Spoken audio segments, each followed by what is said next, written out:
मांडी घालून बसता येत नव्हतं आणि पेशंट आता चौथ्या सेटिंगसाठी आलेला आहे. कंबर दुखी आणि पाय दुखत होते.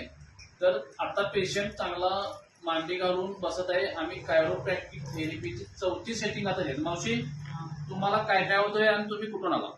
मला पहिलं कंबर दुखत होती, पाय दुखत होतं, मांडी घालून बसायला येत नव्हतं. मी पट्टण कोडवलीवरून आले, हातकलंगडी तालुका, जिल्हा कोल्हापूर.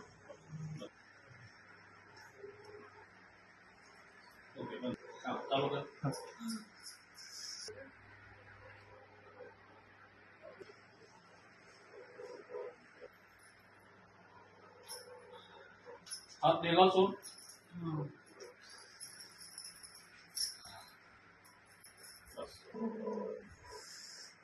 हा.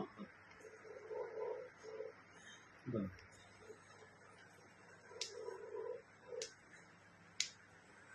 काय?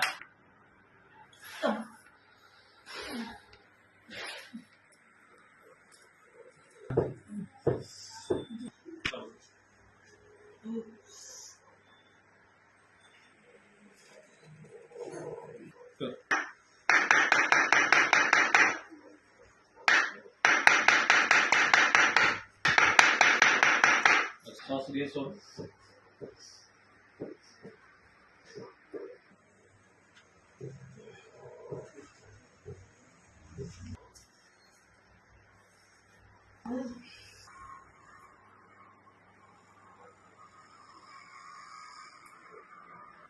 मावशी, आता काय काय वाटतंय? कसं बरं आहे तुम्हाला? आता हे थेरपी केल्यापासून मला आता व्यवस्थित वाटतंय आणि फ्रेश वाटायला लागलंय. आता छान वाटायला लागलं. हा. कंबर दुखी, कंबर दुखी ते जरा कमी आलाय, आता पाय दुखत्याला जरा कमी आले, पाय हा. ते दुखते. मावशी, आता कसं वाटतंय? कसं आहे? आता मला बरं वाटायला लागलंय. आता कंबर दुखायचं, पाय दुखायचं कमी वाटलं. आता फ्रेश वाटायला लागलं. पेशंटला मांडी घालून बसता येत नव्हतं, आता बसायला लागलंय. आणखीन पेशंट हा आता चौथ्या सेटिंगसाठी कायरोप्रॅक्टिक थेरपी चौथ्या सेटिंगसाठी आलेला आहे. मावशी, कुठून आला आणि काय काय तुम्हाला होते? मी पट्टण कोडवलीवरून आलोय, तालुका हातकलंगडी, जिल्हा कोल्हापूर इथून. हा. मांडी घालून बसता येत नव्हतं, आता बसता येते. हा, आता बसता येतं. पहिलं मांडी घालून बसता